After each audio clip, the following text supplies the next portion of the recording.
মহেশতলায় সরকারি স্বাস্থ্যকেন্দ্রে সন্ধ্যা নামলেই শুরু হয় মদ জুয়ার আসর। লাইক শেয়ার ফলো করুন ফেসবুকে rgm.news ও সাবস্ক্রাইব করুন আমাদের ইউটিউব চ্যানেল rgm নিউজ। সঠিক খবর সবার আগে দেখতে সঙ্গে থাকুন। মহেশতলায় সরকারি স্বাস্থ্যকেন্দ্রে সন্ধ্যা নামলেই শুরু হয় মদ জুয়ার আসর। নেই কোনো প্রশাসনিক নজরদারি। মহেশতলা 24 নম্বর ওয়ার্ডের চকৃষ্ণনগর মণ্ডলপাড়ায় সরকারি স্বাস্থ্যকেন্দ্রের ভগ্নদশা। স্বাস্থ্যকেন্দ্রে যাওয়ার আগেই রাস্তায় রয়েছে হাঁটু সমান জল। চূড়ান্ত দুর্ভোগে সাধারণ মানুষ থেকে স্বাস্থ্যকর্মীরা। সরকারি স্বাস্থ্যকেন্দ্রে নেই কোনো নজরদারি। সন্ধ্যা নামলেই শুরু হয় স্বাস্থ্যকেন্দ্রের মধ্যে ও বাইরে মদ জুয়া গাজার আসর। বিভিন্ন জায়গায় ছড়িয়ে ছিটিয়ে মদের বোতল।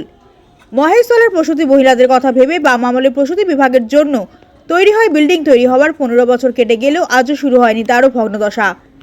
স্বাস্থ্যকর্মীদের অভিযোগ, তাদের স্বাস্থ্যকেন্দ্রে এসে মদের গ্লাস ও মদের বোতল ছড়িয়ে শুরু করতে হয় কাজ।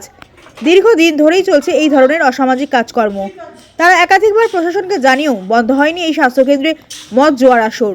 তবে ওয়ার্ডের তৃণমূল কাউন্সিলর তারকনাথ সাহা স্বাস্থ্যকেন্দ্রে অসামাজিক কাজকর্মের কথা স্বীকার করে নেয়, পাশাপাশি তিনি স্থানীয়দের ঘাড়েই বল ঠেলে দিলেন।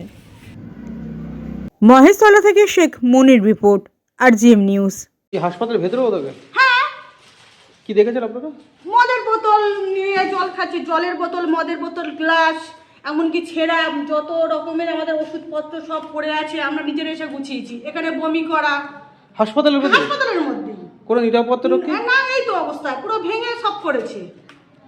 কোনো প্রশাসনিক ব্যবস্থা কিছুই নেই, আপনাদেরই কোনো সহায়তা? সিকিউরিটি নেই, আমরাই নিজেরাই সব পরিষ্কার করলাম। মানে এইভাবেই চলতেই থাকে? এইভাবেই চলে।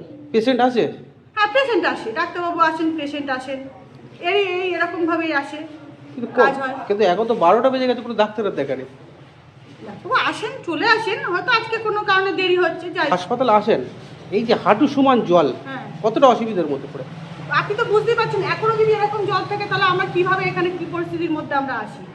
এতেই পরিষেবা? হ্যাঁ হ্যাঁ, মানে আমরা এসে রীতিমতন এগুলোকে শোকাই হ্যাং চালিয়ে, পুরো মানে এতটা জল? এতটা জল, এখন দেখছেন তো এই অবস্থা জল। এই জায়গাটার নাম? চকৃষ্ণনগর। এই হাসপাতালের নাম জানেন? হ্যাঁ হাসপাতালের নাম জানেন? হ্যাঁ, এটা UPC 6 চকৃষ্ণনগর। আচ্ছা, আপনার নাম? আমার নাম মিঠু পণ্ডিত। কি কি দায়িত্ব আছে? আমি একজন আশা কর্মী 24 নম্বর ওয়ার্ডের। হাসপাতাল করা হয়েছে, স্বাস্থ্যকেন্দ্র, এখানে কি চালু হয়েছে? না, যেই থেকে মানে হসপিটালটা হয়েছে সেই থেকেই বন্ধ আছে। কোনো পোলিও দিদি বলো, কোনো ডাক্তার বলো, এখনো পর্যন্ত আসে না বা দেখিনি। আচ্ছা, হ্যাঁ, অনেক দূরে হসপিটাল যেতেই হবে, বাদ দিয়ে কী করবো? কাছের গোড়ায় থেকেও আমাদের নিরুপায়, কিছু করার নেই, অনেক দূরে যেতেই হবে। কিন্তু প্রসূতি বিভাগের জন্য তো এই এটা করা হয়েছে। এটা করা হয়েছে ঠিকই কথা, কিন্তু এখানে তো কোনো সাপ্লাই বলো, কোনো দিদিমণি বলো, কোনো ডাক্তার বলো, পোলিও দিদি বলো, দেখি না, আসে না। অমনি বন্ধ রয়েছে, কাঁচ ভেঙে চলে যাচ্ছে, জানলা জাং খেয়ে গেছে, দরজা ভেঙে যাচ্ছে। কতদিন ধরে হয়ে আছে? হ্যাঁ, প্রায় এই মানে 10-15 বছর এইভাবেই তৈরি হয়ে পড়ে? এইভাবেই আছে। কোনো রক্ষণাবেক্ষণ না। এখানে দেখা যাচ্ছে বোতল টোতল পড়ে। হ্যাঁ, নেশা পানি করে? পড়ে থাকলে তো যা হবার তাই হয়। কেউ পড়ে বলে? আছে, কেউ বললে ওলানি, পড়ে থাকলে তো হবেই। এই জায়গাটার নাম? এইটা চকৃষ্ণনগর মণ্ডলপাড়া। এই হাসপাতালটার নাম জানেন? হ্যাঁ, এটা হসপিটালটা পৌরসভা স্বাস্থ্যকেন্দ্র। আপনার নাম?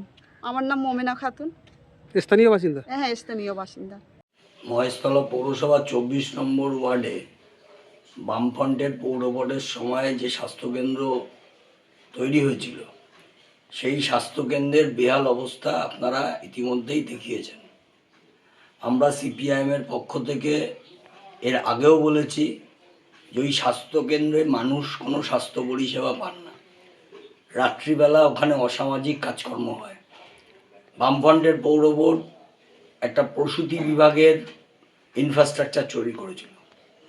তৃণমূল পৌর বোর্ড আসার পর সেইটা বেহাল অবস্থা, এখনও শুরু হয়নি। তার ফলে গোটা মহেশতলা পৌরসভার বিভিন্ন ওয়ার্ডে এই সমস্যার সম্মুখীন সাধারণ মানুষ হচ্ছেন।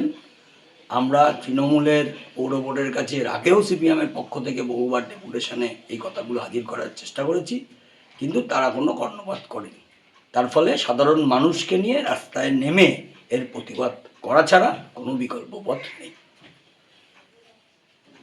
24 নম্বর ওয়ার্ডের যে মণ্ডলপাড়ায় একটি স্বাস্থ্যকেন্দ্র আছে, সেই স্বাস্থ্যকেন্দ্রে যাবার আগেই দেখা যাচ্ছে হাঁটু সমান জল এবং তার ভগ্ন দশা, এবং রাত হলে পরেই সন্ধ্যা নামলে দেখা যায় যে মদ জুয়ার আসর। কি বলবেন? ঠিক, ওখানে লোকাল ছেলেরাই আছে, ওখানে বসে আড্ডা মারছে, মদ খাচ্ছে, জুয়া খেলছে। আমরা বহুবার বলেছি, মানুষকে বলেছি, বুঝিয়েছি, পুলিশ প্রশাসনের লোকও গেছে, কিন্তু যদি লোকাল ছেলে এরকম করে, লোকাল যদি না লোক যদি প্রতিবাদ না করে, আমার পক্ষে তো রাত্রিবেলা ওখানে গিয়ে সম্ভব না প্রতিবাদ করা।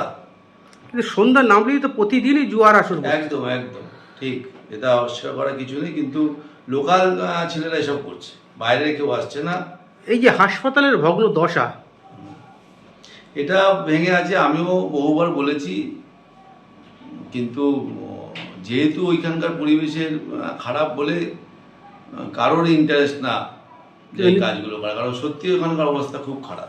কিন্তু নিরাপত্তা রক্ষীও তো নেই। না, কেউ নেই, একজন ছিল, সেটাও তুলে নেওয়া হয়েছে। কারণ ওইখানে যা পরিবেশ হয়েছে তাতে আমাদের মহেশতলায় এরকম কোথাও নেই যে একটা স্বাস্থ্যকেন্দ্রের ভিতরে ওইভাবে একটা অসামাজিক ওইসব কাজ কেউ করে। সব লোকাল ছেলেরা। আপনারা প্রশাসনিক থেকে কোনো ব্যবস্থা নেননি? হ্যাঁ, প্রশাসনকে বলা হয়েছে, প্রশাসন দু একবার গেছে। কিন্তু গেলে কি সবে সে চলেই যাচ্ছে। হ্যাঁ গেছে, প্রশাসন গেছে, খবর দিলে যাচ্ছে, কিন্তু লোকাল লোককে তো বলতে হবে যে এটা ভাই করা যাবে না, এটা ঠিক হচ্ছে না। করবে আমরা পৌরসভার লোক কত করে, লোকাল লোকরা তো বলবে যেটা ঠিক কাজ হচ্ছে না, সেটা বললেও কাজ হয়, সেইটুকুও কারোর থেকে পাচ্ছি না। এই যে প্রসূতি বিভাগের জন্য একটি বিল্ডিং বানানো হয়েছে, দীর্ঘ 15 বছর ধরে তৈরি হয়ে থাকলেও তার কোনো এখনো চালু হয়নি, কি বলবেন? সেটা আমি বলতে পারবো না, কারণ ওটা আমি কাউন্সিলর হওয়ার আগে হয়েছে। এটা পৌরসভার যারা আছে সেক্রেটারি, উনি বলতে পারেন, ওনার সঙ্গে কথা বলে একবার দেখতে পারেন। আপনার নাম? আমার নাম তারক শাহ, আমি এই ওয়ার্ডের কাউন্সিলর।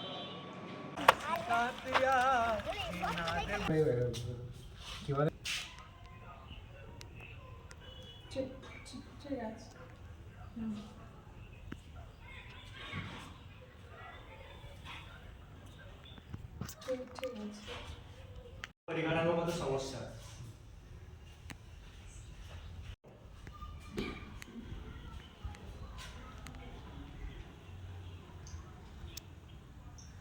আমাদের একটা জিএনএম দিদি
আমি আসতে আসবেন কি বলবো হয়েছে জবা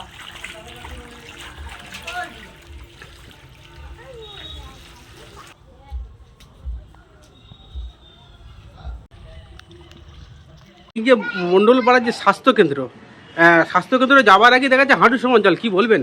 দাদা, দুর্ঘটনা কি বলবো, দুর্ভাগ্য যে আমরা এরকম 5 বছর এরকম হসপিটাল রাস্তাঘাট সব ডুবে আমরা এরকম কষ্ট করে যা আশা করছি, বাচ্চা কাচ্চা নিয়ে পায়ে ঘা হয়ে যাচ্ছে, বাচ্চা কাচ্চাদের যা আশা করছি, আজ 5 বছর। এই ভোটের সময় তো ওরা ব্রিজ করে একটা উঁচু করে ঝাঁক করে ভোটটা নিয়ে চলে গেল, আমাদের এত ভোটে জিতাও হলো। তা সত্ত্বেও যদি রাস্তার কাজ না হয় তাহলে আমরা কোথায় যাব, কার দরবারে দৌড়াবো? কিন্তু এই যে স্বাস্থ্যকেন্দ্রে যাতায়াত করে কিভাবে? মানুষকে তো আমরা জল উঁচু করি, মেয়েরা শাড়ি উঁচু করে, আর বাচ্চারা ছেলেরা লুঙ্গি উঁচু করে আশা করি। কোনো নিকাশি নালার কোনো ড্রেন নেই, কিছু নেই। একটু জল যদি একটুকুনি জল হয়ে যায়, হাফ বেলা করে 1 ঘন্টা জল হয়, তো রাস্তায় একদম 1 হাঁটু সময়। কতদিন পর্যন্ত জল আছে? হ্যাঁ, 5-7 বছর এরা আমরা করছি, একইভাবে করছি। এটি হাসপাতালে যেতে হয়, এটি হাসপাতালে যাচ্ছি, এটি বাচ্চাদের নিয়ে যাচ্ছি, কাঁধে করে বাচ্চাদের নিয়ে যাচ্ছে। বড়রা কি আর কাঁধে যাবে? বড়রা লুঙ্গি তুলে যাচ্ছে। প্রশাসনকে জানিয়েছেন? প্রশাসন মোশন কাউন্সিলর সবাই জানে। ওরা কি অন্ধ না কানা আছে বলুন? এত ভোট নেওয়ার সময় দেখেননি কি অবস্থায় ভোটটা নিয়েছি? সেই অবস্থাতেই রাস্তা করি।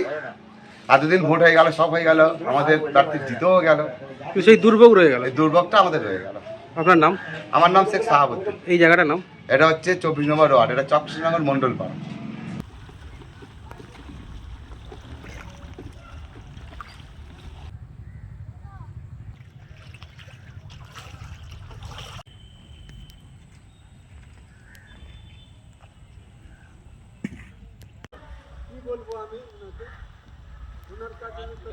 এখন আপনার বাড়ি, অফিস এবং দোকানকে সুরক্ষিত রাখুন টোটাল সিকিউরিটি সলিউশনের সাথে।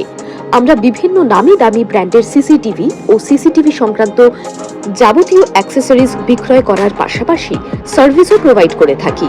টোটাল সিকিউরিটি সলিউশন একটি নির্ভরযোগ্য প্রতিষ্ঠান যা 24/7 সার্ভিস প্রোভাইড করে থাকে। তাছাড়া এই প্রতিষ্ঠান দীর্ঘদিন ধরে যত্ন সহকারে দোকান, বাড়ি, কারখানা, school, nursing home, hotel, restaurant, শোরুমগুলিতে পরিষেবা দিয়ে চলেছে। আমাদের এখানে প্রশিক্ষণপ্রাপ্ত টেকনিশিয়ান দ্বারা কাজ করানো হয়। আমাদের ঠিকানা গার্ডেন রিচ, মেটিয়া ব্রুজ, কলকাতা 700024। বিশদে জানতে যোগাযোগ করুন 7003047447 এই নম্বরে।